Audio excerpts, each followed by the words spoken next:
다큐멘터리 역사를 찾아서 제404편 국호를 조선으로 하다. 논공행상이란 말 들어보셨죠?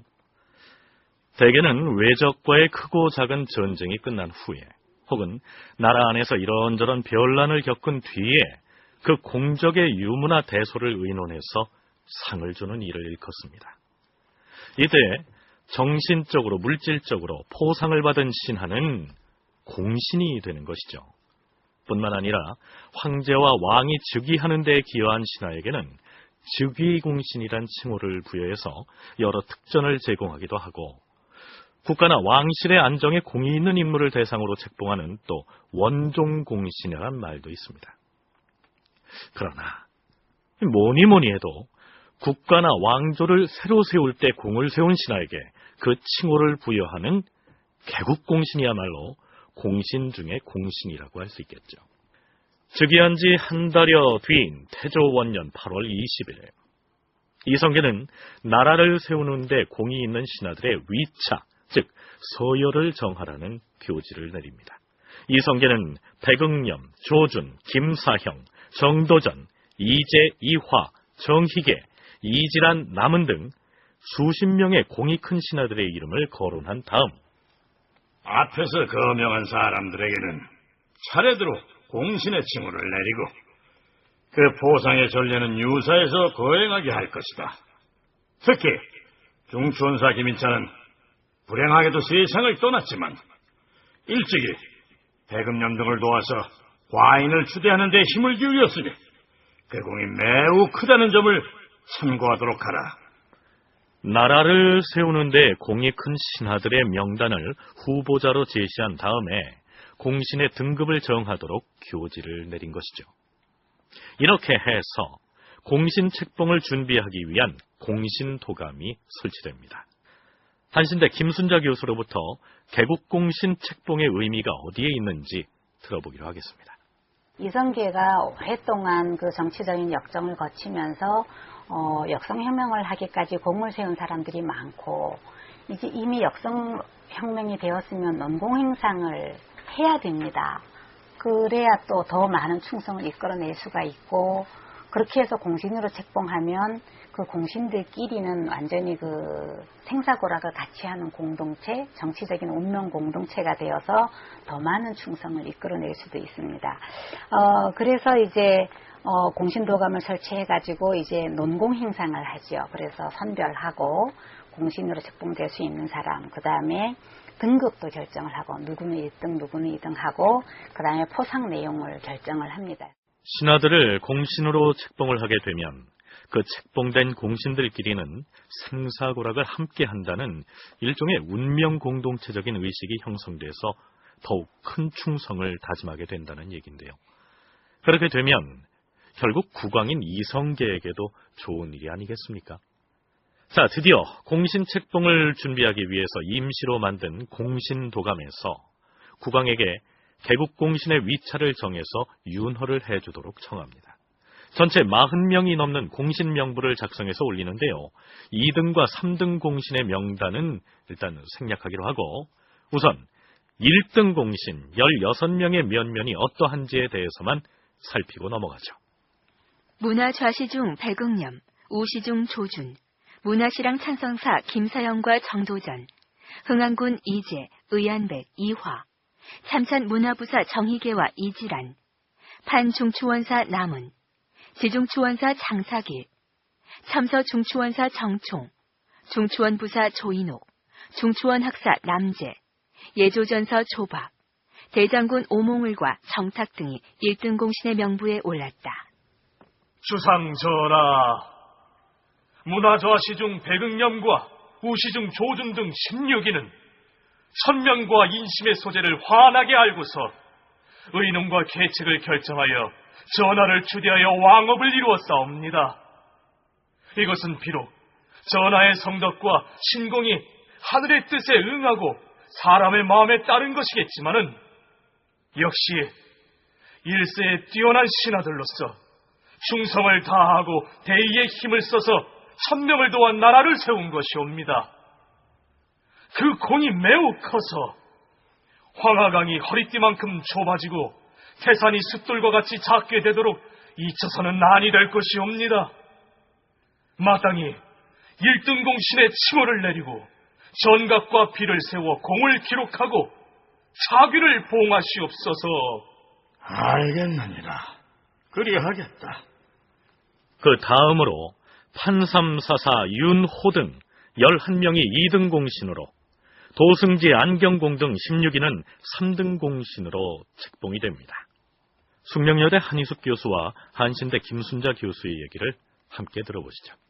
이성계는 이제 왕이 즉위하고 난 그 다음 달에 이제 공신도감을 설치하라고 명을 내리게 됩니다. 다시 말하면은 이제 국가를 개창하는데 공이 있는 사람들의 그 공의 대소관계를 이제 검증해라, 이렇게 정리해라라고 하는 막 그런 명을 이제 내리게 되는 것이죠. 그래서 이제 개국에 참여한 사람들의 농공 행상을 이제 정하게 됐고, 그리고 이제 그 다음 달인 9월에 이제 백응령을 비롯해서 조준, 정도전을 이제 포함한 43명 43명이 이제 공신 명단을 발표했다가 또 이제 나도 공신이요, 또 뭐 나도 공신이요 하는 사람들도 있는 것이고, 또 거기에 불만을 품은 사람들도 있고 해서 다시 이제 추가를 하게 됐죠. 죽은 사람에 대해서는 또 이제 추정을 하게 되고, 그래서 52명에 한 9명이 더 늘어나게 되는 거죠. 52명의 공신을 이제 책봉을 하게 되는데, 처음에 1등, 2등, 3등을 정한 사람들은 44명의 기록이 나옵니다. 그런데 나중에 이제 여기에 다른 사람들이 몇 명 더 포함됩니다. 그래서 최종적으로는 이제 50명을 넘게 됩니다. 그러고 또 어떤 사람들은 나도 이렇게 공을 세웠으니까 여기다 나를 좀 넣어달라 스스로 이제 본인이 청원을 하기도 하고, 혹은 이제 한두 명 빠진 경우에는 나중에 누락되었으니까 더 집어넣어라 이렇게 하기도 합니다. 이 사람들에게 주는 그 포상조처로 기록에 나오는 거 보면 가장 이제 우대받는 사람이 백응념하고 조준이라는 2명의 사람이다. 이 사람들은 이제 뭐 시급을 주었다 이렇게 나옵니다. 이 시급은 아주 고대적인 포상조처이고, 시급은 명목적인 것이고 실질적인 건 아닙니다. 자, 잠깐. 여기에서 한희숙 교수는 1차로 발표했던 개국공신의 인원수를 43명이라고 하고요. 김순자 교수는 44명이다. 이렇게 얘기하는데요. 양쪽 다 맞는 얘기입니다.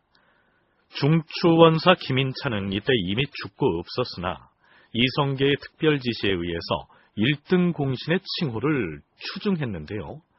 43명에다가 그를 더하면 44명이 되는 것이죠. 자, 그렇다면 이때 개국공신으로 책봉된 사람들에게는 어떤 특전이 주어졌을까요?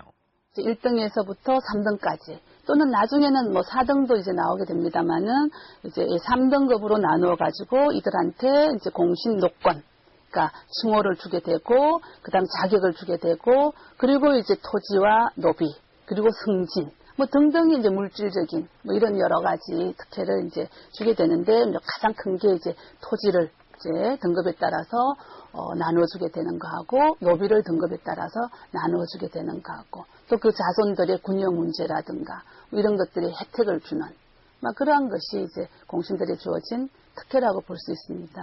한번 공신이 되면은 뭐 대대로 그냥 편안하게 잘 살 수 있었다라고 생각하셔도 무방할 것 같고요.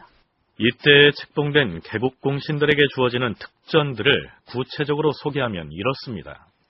1등 공신 백응념과 조준에게 시급 1000호, 식실봉 300호, 전지 220결, 노비 30구를 내려주고, 김서영과 정도전 그리고 남원에게는 전지 200결, 노비 25구를 내려주고, 이재, 이화, 정희계, 이지란, 장사길, 조인옥, 남재, 조박, 정탁에게는 전지 170결, 노비 20구를 내려주고, 정총 오몽을 김인찬에게는 전지 150결, 노비 15구를 내려주고, 2등 공신에게는 전지 100결, 노비 10구를 내려주고, 3등 공신에게는 전지 70결, 노비 7구를 내려주었다.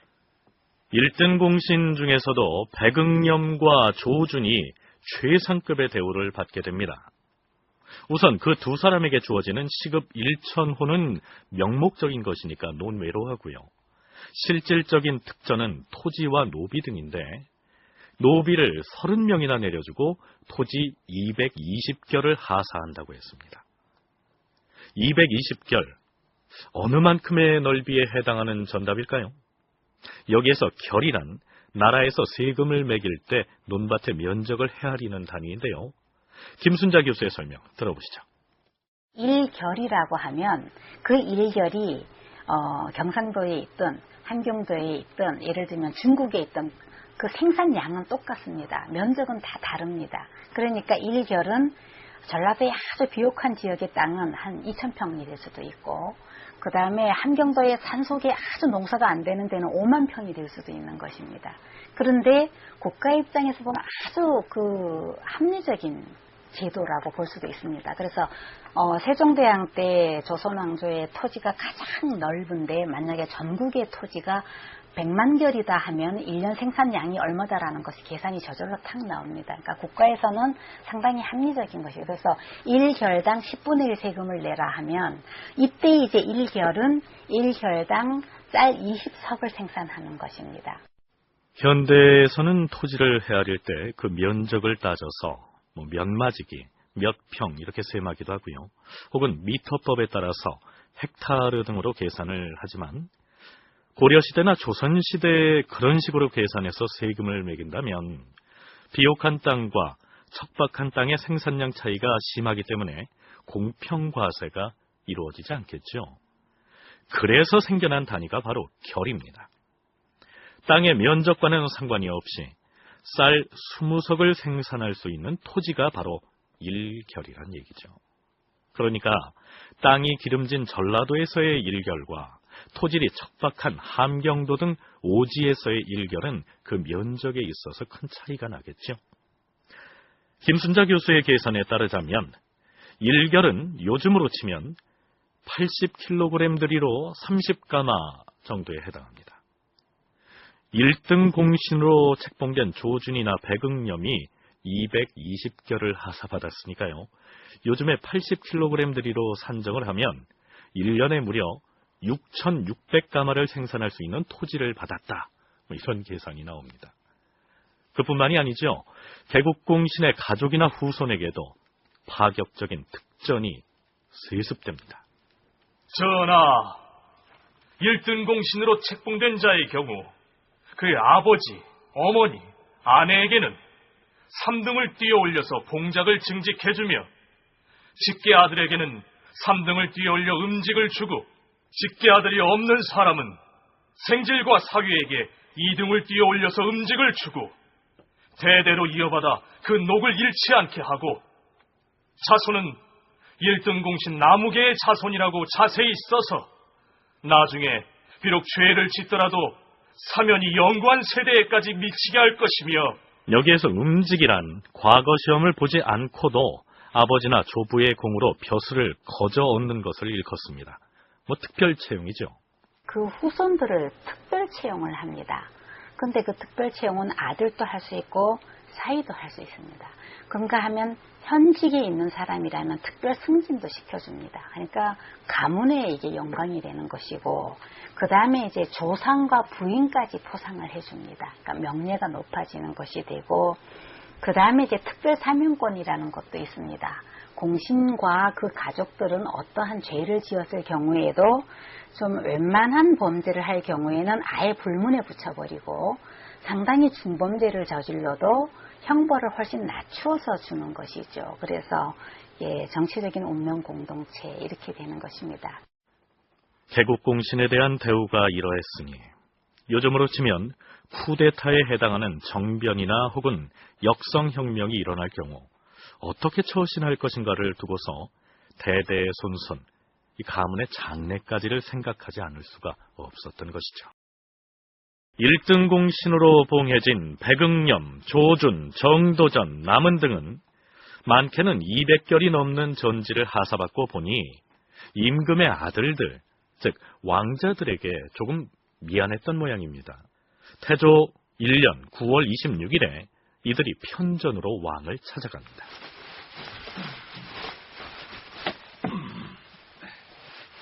전하, 긴히 아뢰할 말씀이 있어서 찾아뵈었사옵니다. 무슨 일인가? 왕자들에게 지급된 과전 등에 관한 문제이옵니다.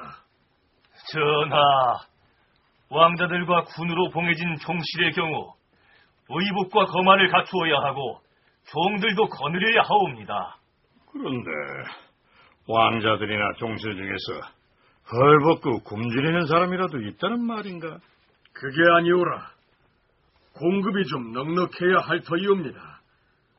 하오니 바라옵건대 왕자들에게 전지를 조금 더 내려주시옵소서. 그러자 왕은 조용히 잠저 시절의 일을 들려주면서 이렇게 말했다. 과인의 경험에 의하면 이미 왕자들에게 봉과로 지급된 100결만 가지고도 배가 고프거나 추위에 떨게 되지는 않을 것이야. 만약 거기에 더 얹어준다면 사람들이 뭐라 하겠는가? 임금이 자기 아들만 사사로이 생각한다고 하지 않겠는가? 더군다나 경기지방의 전지가 한정이 돼 있는 터에 어찌 함부로 줄 수 있겠는가? 만일에 전지를 더 주고자 한다면 공신들에게 먼저 더 주고 그 기준에 따라서 왕자들에게도 지급한다면 모를까? 왕자들에게만 주자고 하는 것은 옳지 않은 일이야. 여러 공신들은 과전 이외에 이미 전지를 또 하사받지 않았사옵니까? 하오니 왕자들에게 더 주는 것이 어찌 불가하겠사옵니까? 그러자 임금은 남은에게 눈짓을 보내면서 말했다. 공신들에게 전지를 내렸으니 왕자들에게도 내리라는 말인가? 꼭 그래서가 아니오라. 임금은 잠시 동안 생각에 잠기더니 낮은 소리로 이렇게 말했다. 내가 옛날 임금의 신하로 있을 때 공을 세워서 임금으로부터 사전을 받았는데 말이야. 막상 농사를 지으려고 보니 돌이 많고 메말라서 쓸모가 없는 땅이더라고. 하지만 난 그런 사실을 마음에 두지 않았어.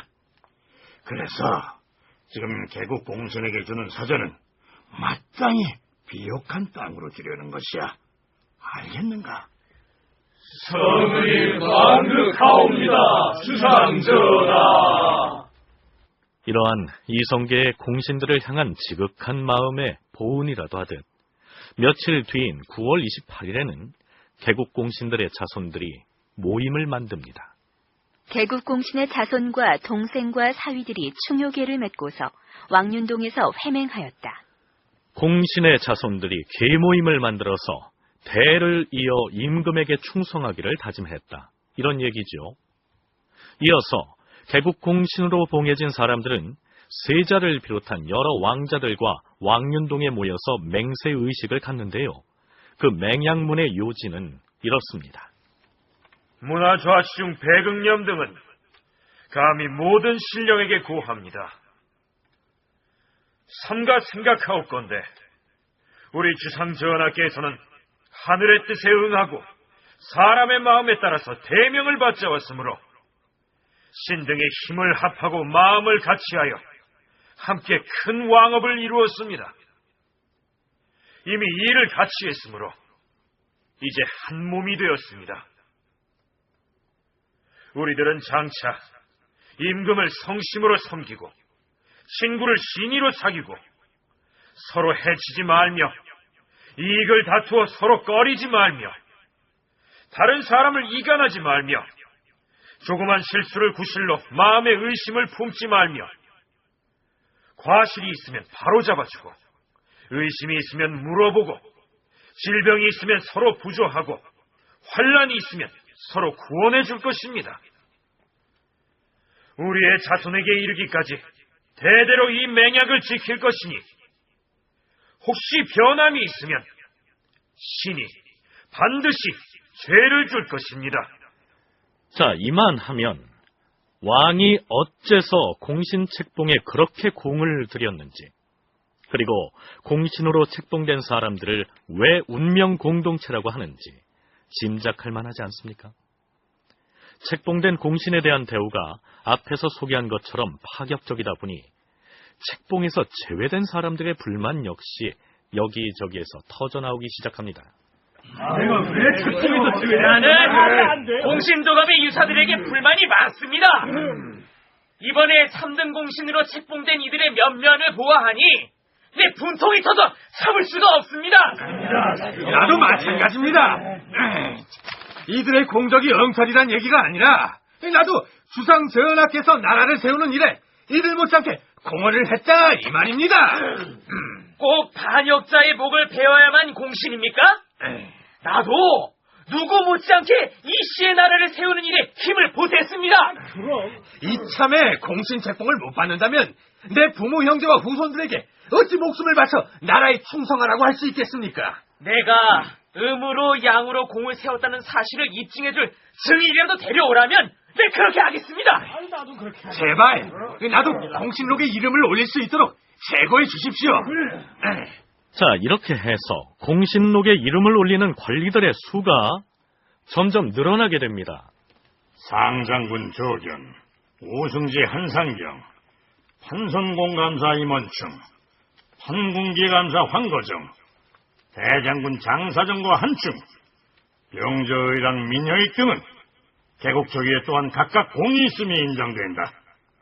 조견은 윤호의 예를 참고하고 나머지 사람은 안경공의 책봉 사례에 의거하여 모두 개국 공신의 칭호를 내려주고 포상을 거행하게 하라. 왕이 어명을 내려서 개국 공신을 추가로 책봉하자 이번엔 대간들이 연명으로 이에 항의하는 내용의 상소를 올리게 되죠. 전하께서 즉위하셔서 공신을 3등급으로 정하여 이미 상록과 녹권을 내리신 지가 오래되었는데 지금 또 우승지 한상경 등 7인을 공신이라 일컬으니 신등은 의혹이 생기옵니다. 또 조그마한 공로를 인정하여 공신으로 삼는다면 여러 해 동안 노고를 바쳤음에도 공신이 되지 못한 사람들은 모두 실망할 것이오니 7인의 공신 칭호를 취소하기를 청하옵니다. 더군다나 병조이랑 민여익은 정몽주가 죽었다는 말을 듣고서 말하기를 마땅히 죽어서는 안 될 사람이 죽었다고 했으니 그가 정몽주를 편든 것이 명백하옵니다. 마땅히 공신이 될 수가 없는 자이옵니다. 그러자 이성계는 이렇게 반박합니다. 정몽주가 죽던 날 민혜에게 정몽주가 마땅히 죽어서는 안 될 사람이었다는 말을 어찌 즐거운 마음으로 했겠는가? 그가 비록 그런 말을 했다 하더라도 신하가 임금에게 청하지도 않고서 대신을 제 마음대로 죽였는데 어찌 죽어서는 안 될 사람이 죽었다고 말하지 않겠는가? 이 문제를 다시는 거론하지 말라. 신하가 임금에게 청하지도 않고 대신을 마음대로 죽였다고 한 것은 자신의 아들 이방원이 정몽주를 함부로 죽였다는 점을 인정하는 발언이기도 합니다. 자, 이후로도 공신책봉은 이어지죠. 공신책봉을 갈망하는 희망자가 아주 많았던 모양인데요. 개국공신보다 훨씬 등급이 떨어지는 원종공신으로 책봉된 사람들의 명단이 줄줄이 이어집니다. 나중에 조선이란 나라가 확고히 반석이 올라가면 처음에는 조선이 건국될 때 약간 그 중간자의 입장에서 관망하던 사람들도 나중에는 우리도 저기에 들어가야 되겠다. 그렇게 해서 이제 요청을 합니다. 예전에 이성계가 이런 일이 있었을 때 내가 보필하지 않았습니까? 그러니까 나의 공도 평가해 주십시오. 그래서 이 개국공신 말고 조선을 건국하는 데 공을 세웠던 사람으로 원종공신이라는 것이 있습니다. 개국공신보다는 훨씬 등급이 낮은 공신인데 원종공신은 2,000명이 넘습니다. 그건 이제 이성계 가문 입장에서도 그렇게 공신을 많이 책봉하는 것은 상당히 유리한 것입니다. 이성문은 조선 왕조사에서 원종공신을 대거 책봉한 배경을 이렇게 기술하고 있습니다. 태조 때 책봉된 원종공신은 개국 원종공신 혹은 태조 원종공신이라 불렀다. 지금까지 각종 문헌을 통해 파악된 원종공신의 수는 자그마치 1698명에 이른다. 이들 명단을 살펴보면 태조의 친인척이 대다수를 차지한다. 실로 태조의 현실적 힘이 그의 선조 때부터 집안을 호종해온 동북면 지역 세력 집단에 의존했음을 알 수 있게 하는 증거다. 그 외에도 고려에서 고위관직을 역임한 인사들이 적지 않게 원종공신에 포함되어 있음을 알 수 있다. 이러한 사실은 원종공신의 책봉이 공훈자에게는 그에 상응하는 대가를 주고 반역의 염려가 있는 불만 세력에게는 위무를 하려는데 그 목적이 있었다. 앞에서 소개한 개국공신 중에서 1등 공신의 맨 첫 자리에 이름을 올렸던 인물이 바로 백응념인데요. 태조 1년 11월 26일. 전하, 문화 좌시 중 백응념이... 백응념의 병이 중하다 하더니 어째 사도가 있다 하던가? 아래옵기 황송하오라. 시중 백응념이 유명을 달리하였다 하옵니다. 이런... 백응념이 68세의 나이로 초라니 임금이 사흘 동안 조회를 패하고 7일 동안 고기 반찬을 먹지 않았으며 관원들에게 명하여 장례를 치르게 하였다. 백응념은 조선을 개창한 공신 중에서 늘 첫 자리에 기록된 인물인데요. 그러나 뜻밖에도 조준이나 정도전 등과는 달리 학식이 별무했던 것으로 기록되어 있습니다. 백응념은 배우지 못하여 학술이 없었으므로 임금에게 의견을 올린 것이 없었으며 세자를 세우는 데 있어서도 임금의 뜻에 아첨하여 어린 세자를 세울 것을 청하고는 스스로 그것을 공으로 삼으니 식자들이 탄식하였다. 세자 책봉을 할 때 이성계의 막내 아들인 방석의 편을 들었던 데 대한 비판입니다.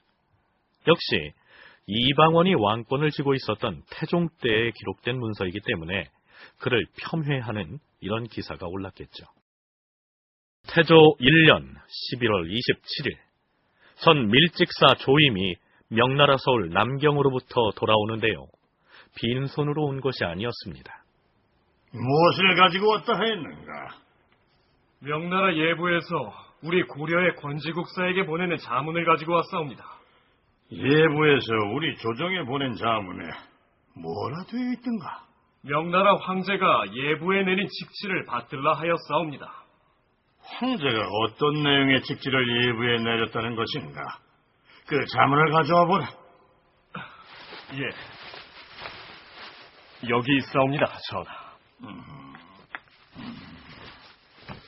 어디 보자. 지난번에 고려에서 사람을 보내 그 나라의 실정과 사유를 아뢰었으므로 보고를 받았노라. 고려는 산이 경계를 이루고 바다가 길을 가로막아서 하늘이 동이를 만들었으므로 우리 중국이 통치할 바는 아니다. 그러나 동이의 백성을 편안하게 하고 변방에서 문제거리를 발생시키지만 않는다면 그 나라와 우리 명나라 사이에 사절이 왕래할 수 있을 것이니 이것은 그 나라의 복이 아니겠는가? 명나라에서는 아직까지도 이성계를 일컬어서 임시로 국사를 맡아보는 사람을 의미하는 권지고려국사라고 칭하고 있습니다. 더 이상 변방에서 흔단, 즉 갈등의 실마리가 되는 문제를 일으키지만 않고 그 나라의 백성을 편안하게만 다스린다면 우리 명나라가 간섭할 바는 아니니 사신은 왕래할 수 있을 것이다. 이런 내용이죠. 다소 시큰둥한 반응이지만 이성계를 인정하는 듯한 내용이죠. 그러면서 뒤쪽에다가 이러한 내용을 덧붙이고 있습니다.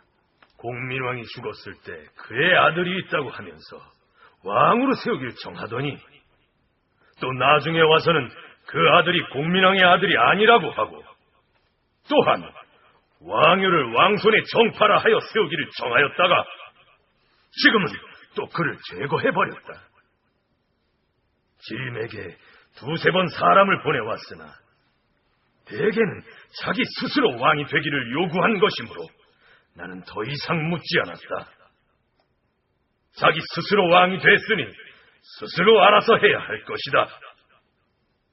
백성들을 편안하게 하고 서로 통하여 왕래하게 하라. 명나라의 태조 주원장은 공민왕의 아들이라고 해서 우왕과 창왕을 세우더니 가짜라고 몰아내버렸고 자기들이 진짜 왕실 혈통이라고 내세운 왕요, 즉 공양왕마저 또 쫓아내버리더니 자기 스스로가 왕이 되겠다고 한다. 이렇게 지적함으로써 이성계의 약점을 꼬집고는 있지만 그 문제는 알아서 할 일이다. 이런 식으로 응수하고 있습니다. 그런데 이때 보내온 예부의 자문에서 명나라의 태조는 이성계의 눈이 번쩍 뜨일 만한 발언을 하고 있습니다. 지금 명나라에서 보낸 공문이 고려에 도착하는 그날로 고려의 국호를 무엇으로 바꿀 것인지를 즉시 보고하도록 하라. 이 말을 바꿔서 말하면 너희들은 고려 왕조를 무너뜨리고 역성혁명을 일으킨 것이 아닌가? 그렇다면 새로 일으킨 나라의 이름을 왜 아직 짓고 있지 않는 것인가? 국호를 무엇으로 할 것인지 보고하도록 하라. 이런 내용입니다. 자, 형들은 명나라 황제의 칙직에 실려있는 이 문서의 내용을 정녕 들었지요? 명나라 태조가 하루속히 나라 이름을 지어서 보고하라 했어요. 오, 과인이 이날을 손꼽아 기다렸도다. 한희숙 교수는 이성계가 이 모든 것을 치밀하게 계산하고 있었을 가능성이 있다고 분석합니다. 이성계 측에서도 정치적인 계산이 있지 않았을까 이런 생각이 드는데요. 국호보다도 먼저 이제 새 왕조의 교체를 알리는 것이 중요했고, 그 다음에 이제 또 왕조 교체를 승인해 달라고 하는 막 그러한 사신을 이제 보내게 되는 거죠. 그러니까 그렇게 되면은 이제 명나라에서도 자연히 새로운 왕조가 개창이 됐다라고 한다면 새로운 국호가 필요할 것이다라는 것을 아마 얘기를 할 것이다. 또 홍무제도 또 한편으로 왜 그럼 나라를 이제 이름을 짓지 않았느냐라고 하는 물음을 가지게 될 것이다라는 아마 그런 정치적인 계산도 있지 않았을까. 공양왕을 내치고 역성혁명을 일으키기에는 명분이 취약했기 때문에 명나라에 대놓고 내가 새로운 왕이 됐으니 책봉해 주시오. 이렇게 할 수 없는 처지였죠. 그러니 스스로는 왕이 아닌 권지 고려 국사로 칭하고 나라의 이름도 짓지 않은 채로 고려라는 국호를 그대로 쓰면서 시간을 보내면 언젠가는 명나라에서 왜 국호를 새로 짓지 않느냐 이렇게 물어올 것을 계산하고 있었다는 얘기입니다. 김순자 교수 역시 이때 보낸 명나라 황제의 직진은 이성계의 고민과 숙제를 해결해준 반가운 것이었다고 얘기합니다. 나라가 바뀌었다라고 하면서 너네 나라 이름은 어떻게 정했느냐라고 물어줍니다. 나라 이름을 바꿔야 되는 거 아니냐. 이성계 측에서는 진짜 상당히 이제 고마운 제안 또 숙제를 명나라 측에서 해결해 주는 것입니다. 권지 고려국사라는 그 직함을 쓰고 고려국왕이 될 수가 없었고 어차피 그 성이 바뀐 역성혁명이 되었는데 고려라는 국호를 쓸 수도 없는 상황입니다. 그렇게 애매한 상황에 있었는데 명나라에서 먼저 이렇게 언지를 주는 것은 이성계 조선 건국한 그 개국공신 세력들에게서 숙제를 해결해 준 것이니까 대단히 이제 반가운 제안이었습니다. 자, 문무백관과 기로들까지 도당에 모여서 나라의 이름을 무엇라 지을 것인지 백가쟁명을 벌였겠죠. 사서에 기로라는 말이 간혹 나오는데요. 사전적인 풀이로는 60살 이상의 노인을 일컫습니다. 이미 현직에서 은퇴한 원로들을 칭한다 이렇게 보면 되겠죠. 그런데 그들은 여기에서 새로운 나라의 이름을 정해서 명나라에 통보하는 형식을 취하지 않고 두 개의 후보를 정해 올리면서 그 중에서 하나를 낙점해달라고 요청합니다. 그렇게 하는 데에도 나름의 계산이 있었겠죠. 아마 그때 도당에서 이런 식의 토론이 있지 않았을까요? 나라 이름을 조선으로 하자는데 많은 사람들의 의견이 모아진 것 같은데 이의 없습니까? 조선이야말로 자고로 우리 삼한 백성들에게도 유래가 깊고 또한 중국 사람들에게도 귀에 익은 이름이니 장명이 잘 된 것 같습니다. 조선이 좋다는 사람이 대다수입니다. 자, 그러면 주상 전하께 우리가 도당에서 논의한 내용을 아뢰고 명나라 황제에게 사신을 보내 국호를 조선으로 하기로 했다. 이렇게 통보하도록 결정하자. 잠깐. 기왕 명나라 황제에게 우리의 국호를 추인받을 바에는 추인을 해주는 황제에게도 조금쯤 재량권을 주는 방식으로 하는 게 어떻겠습니까? 아니, 황제에게 재량권을 주자니 그 무슨 말씀이시오? 만일에 조선 한 가지만 국호로 추천해서 명나라 황제에게 보고를 하면 우리가 나라 이름을 조선으로 정하였소 하고 통보하는 셈이 되지 않습니까? 그러니까 조선 이외에 또 하나의 이름을 지어서 복수로 올리자, 이런 말씀이요? 그렇지요. 그렇게 되면 황제가 둘 중 하나를 선택할 것이고 장차 사용할 나라의 이름을 자신이 결정했노라, 이런 자부심도 가질 수 있지 않겠소? 좋은 생각입니다. 그렇다면 조선 말고 나머지 또 하나의 이름은 무엇으로 하는 게 좋겠습니까? 환영으로 하십시다.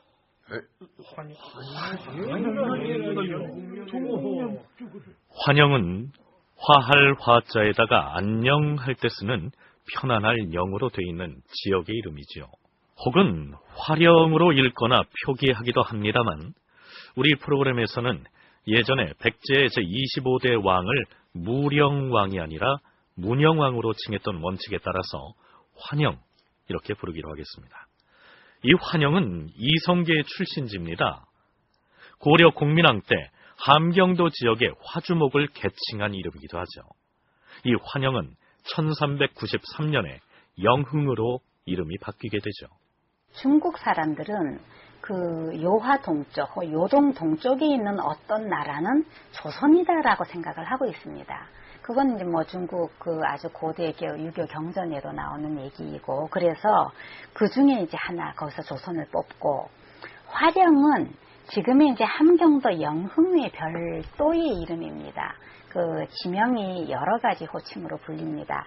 지금의 우리가 서울이라고도 하고 조선시대 때 한양이라고도 불렀고 하는 것처럼, 그래서 함경도에 있는 영흥이란 지방은 화주라고 부르기도 하고 환영이라고도 불렀습니다. 그래서 이성계가 그 동북명 출신이고 거기에 어떤 자기의 정치적인 기반이 있어서 거기에서 화령이라는 것을 하나를 선택해서 두 가지를 이제 보내면서 낙점을 해 주십시오 합니다. 명나라 황제에게 나라의 이름을 결제받으러 가야 하는데 이성계는 누구를 사신으로 보낼 것인지를 두고 고민합니다. 이번에 중국에 갈 사신은 그 임무가 중차대한지라 명나라 황제에게 나라의 사정을 잘 설명해 줄 수 있는 사람으로 보내야 할 터인데, 좋은 사람이 있거든 형들이 추천을 해보세요. 누구를 보내냐? 주상 전하. 그대는 예문관 학사가 아닌가? 적임자가 있으면 청거해보라. 신이 비록 외국의 사신으로 가서 중국의 관리들을 응대할 재간이 모자라긴 하오나 전하께서 명을 내리시면 어명을 받들어 작은아마 충성을 나타내 보이겠사옵니다. 오, 잘 됐구나. 그리 하라. 자청에서 사신으로 가겠다고 나선 이 사람은 예문관 학사 한상질입니다. 한상질이 지참하고 갈 표문 중에 끝부분을 소개하면 이렇습니다.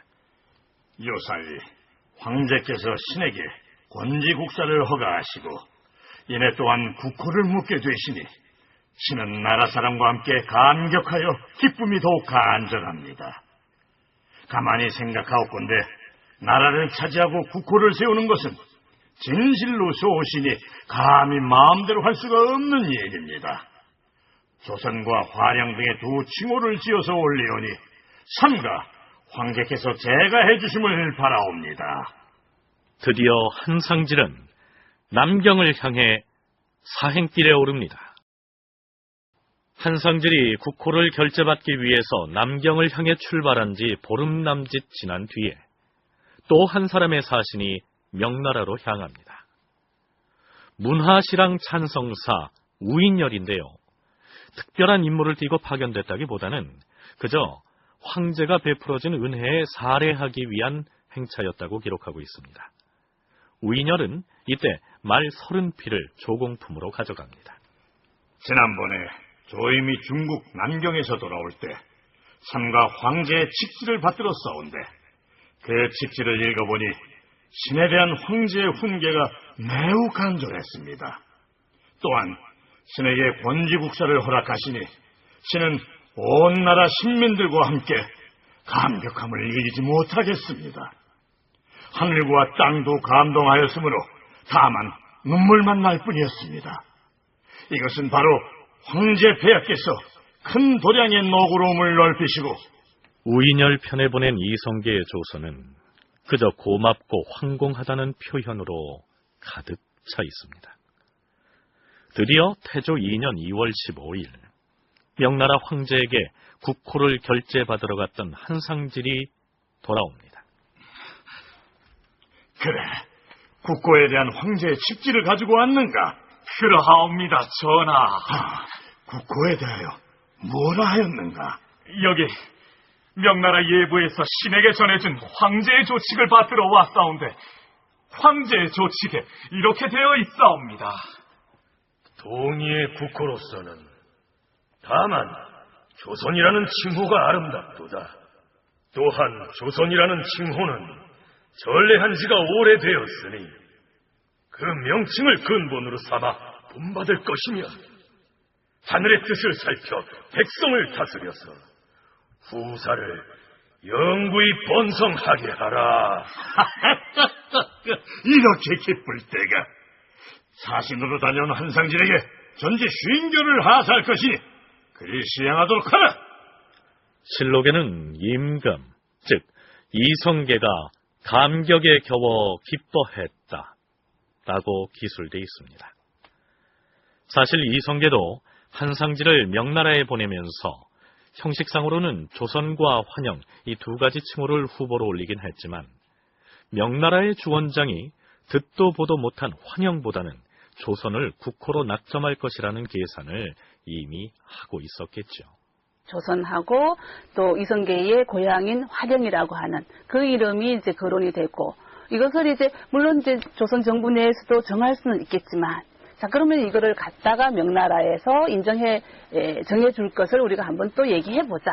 하여튼 자꾸 이제 명나라에 사신을 보내면서 이제 유대 관계를 높이려고 하는 막 그런 의지도 좀 보여지는 것 같습니다. 그래서 명나라에서는 이제 과거에 이제 기자조선이라고 하는 것에 대한 관심도 있고 뭐 관념도 있었기 때문에 조선이라는 이름의 역사가 오래됐다. 조선이 좋겠다라고 이렇게 이제 정해주니까 그것을 받아서 조선에서 이제 조선으로 국호를 정하는 막 그러한 관계를 갖게 되죠. 명나라하고의 어떤 그런 친분 관계와 유대 관계를 이제 높이고자 하는 막 그런 과정으로도 좀 나타난 것 같습니다. 어찌됐든 국호 정하는 문제를 명분으로 삼아서 그동안 외교적으로 소원하고 서먹서먹했던 관계에서 벗어나 부단히 사신이 왕래하고 조서와 표문이 오고 가는 상황으로 발전했으니 이성계와 개국공신들에게는 고무적인 일이었습니다. 드디어 이성계는 기쁨에 겨워 국호와 관련해 다음과 같은 내용의 교지를 반포합니다. 그는 이 교지에서 이제 스스로를 당당하게 왕이라고 자처하죠. 왕은 이르노라. 나는 본래 덕이 적은 사람이라. 하늘의 아름다운 명령을 받아서 나라를 처음으로 차지하게 되었다. 지난번에 중추원사 조임을 명나라에 보내서 황제에게 주문을 하였더니 드디어 회보가 왔다. 나라 이름을 어떻게 고쳤는지 빨리 와서 보고하라는 칙명이었다. 하기에 나는 즉시 첨서 중추원사 한상지를 황제에게 보내 국호를 고칠 것을 청하였는데 홍무 26년 2월 15일에 한상질이 예부의 자문을 가지고 온 것이다. 황제가 조칙을 내리기를 동의의 국호로서는 다만 조선이란 칭호가 아름답고 또 그것이 전래한 지가 오래되었으니 그 명칭을 근본으로 삼아 본받을 것이며 하늘을 받들어 백성을 다스려서 후사를 영구히 번성하게 하라고 하였다. 실로 이것은 종사와 백성에게 베푼 한이 없는 축복이도다. 이 사실을 중앙과 지방에 널리 알려서 그들과 함께 혁신을 해나갈 것이니 지금부터는 고려란 나라 이름을 없애고 조선이란 국호를 조차 쓰게 할 것이다. 이 기쁜 일을 맞이하여 마땅히 백성들에게 관대한 은전을 보여야 될 것이니 2월 15일 이런 새벽을 기준으로 하여 그 이전에 두 가지 이하의 죄를 범한 사람은 모두 사면하도록 하라. 이제 국호를 고치게 되었으니 마땅히 백성을 편안하게 하는 어진 정치를 펴야 될 것이다. 말하자면 이성계는 이때에 이르러서야 비로소 조선이라는 새 왕조가 탄생했고 자신이 그 왕조의 태조가 됐다는 사실을 선포하고 있는 셈입니다. 그러나 따지고 보면 이성계는 그 이전에 이미 고려 왕조를 무너뜨리고 새 왕조를 세웠고 그 자신이 왕위에 올라 새로운 왕조의 창건에 공을 세운 개국공신들을 포상했고 관제도 새로 만들고 인사를 단행하는 등의 절차를 이미 다 마친 상태였지요. 달라진 것이라고는 명나라 황제의 인정을 받았다는 그 한 가지인데 이성계는 명나라 태조로부터 조선이라는 국호를 인정받고 나서야 이제야 비로소 나라를 세운 듯이 기뻐합니다.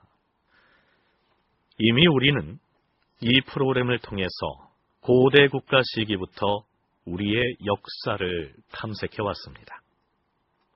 하지만 고구려, 백제, 신라, 고려 등 그 어떤 나라도 중국 쪽에다가 나라의 이름을 간택해 주도록 온전히 위임해서 그들이 정해준 대로 따랐던 사례는 없었습니다.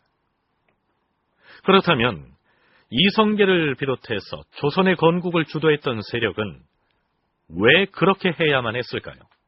이성계가 세운 조선 이외에 한반도 쪽 혹은 그 요동 지방에 있었던 그 삼한족 혹은 이 한민족 조상들이 세웠던 어떠한 나라에서도 국호를 스스로 결정하지 않고 중국 측에 의뢰했던 사례는 없습니다. 그러니까 이성계가 왕위를 자기가 차지한 이후에 스스로 어떤 그 정당성을 찾지를 못했고 그것을 그 땅에 사는 사람들에게 주장하지 못한 상태에서 국호를 이렇게 의뢰를 하면서 어떻게 보면 국가의 권위 혹은 새로운 국가 개창의 어떤 명분을 그 당시 동아시아의 강대국이었던 명나라에 의지한 결과가 아닌가 이렇게 평가해도 뭐 반박하는 것은 곤란하지 않겠는가 그런 생각을 합니다.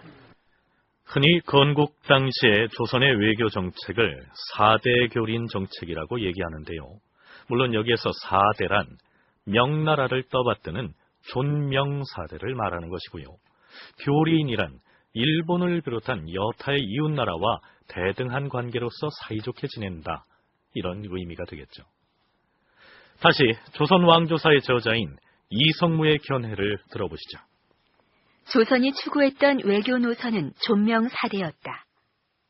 사대란 강대국인 명나라를 천자국으로 삼긴다는 뜻이며 교린이란 여진이나 일본 등 주변국과 우호 협력관계를 유지한다는 의미다.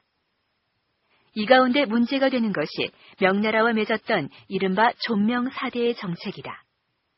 우리 민족에게 사대 근성이 있느니 없느니 하는 논란의 빌미도 여기에서 나왔다. 그런데 조선의 존명사대는 명나라의 강요로 이루어진 게 아니라 자발적으로 이루어졌다는 점이 특이하다. 조선은 선진 문물을 수용하고 또 명나라의 의심을 사지 않기 위해서라도 명나라에 깍듯하게 예를 갖췄던 것이다. 특히 명나라나 청나라에 대한 4대 문제를 비판적으로 들고 나온 쪽은 대개 일본의 학계였습니다. 중국과의 관계에서 특히 또 이제 일본이 과거에 그 식민사학에서 조선이 이제 중국, 명나라나 청나라에 이제 속국이지 않았느냐라고 하는 논리로서 이제 사대를 굉장히 비판적으로 주체적이지 못한 그런 면으로 이제 강조를 해왔습니다만은 14세기 말에서 15세기 그리고 그 이후에 동아시아의 어떤 그런 외교 관계라고 하는 부분으로 볼다면 조선은 조선대로 살아남아야 된다라고 하는 그러한 그 논리가 있지 않겠습니까? 힘의 논리로 본다면 분명히 작고 질 수밖에 없거든요. 그럼 어떻게 하면 살아남느냐라고 하는 부분인데 그 살아남기 위한 방법을 선택한 것이 사대 정책인 거죠. 현실을 인정해 준다라는 얘기죠. 조선이 건국되기 이전에 이미 대륙은 명나라에 의해서 평정된 상황이었고 명나라가 동아시아의 패권자로서 군림하면서 주변국과의 통상과 외교 관계를 가능하면 축소하려는 경향을 보이고 있었으니 조선 건국 세력의 친명사대 혹은 존명사대는 실리 외교의 한 측면으로 봐야 한다. 이렇게 주장하기도 합니다. 신명사제다라고 하는 것으로 나타나지만 또 이 외교 관계에 있어서 조공과 책봉이라고 하는 어떤 이런 관계로 나타나게 되는데 그 관계가 결코 우리에게 나쁘기만 했는가? 약점으로만 작용했는가? 그거는 아니라고 생각이 됩니다. 조선은 조선대로 이익을 취할 수 있는 부분을 상당히 이제 취하는데 명나라의 그러한 자존심을 굉장히 고려해서 세워줬다라는 측면에서 우리가 오늘날 볼 때 뭐 그게까지 했을까? 그렇게까지 했냐라고 하는 어떤 부분들은 있지만 당시에 있어서는 이제 생존의 의식이었다. 뭐 이렇게도 우리가 볼 수 있을 것 같습니다. 태조 2년 2월 15일 문화좌시종 조준 등이 좌간이 대부 이황을 보내서 전문을 받들어 진하게 하였다. 여기에서 신하들이 진하했다는 말은 나라의 큰 경사를 맞이해 문무백관이 왕 앞에 나아가서 축하를 올렸다는 얘기입니다. 신료들이 조선이라는 새로운 왕통의 창시를 인정하고 이성계를 새 왕조의 태조로서 충성을 다해 받들겠다는 맹약식 비슷한 의례를 가졌다. 이렇게 보면 되겠죠.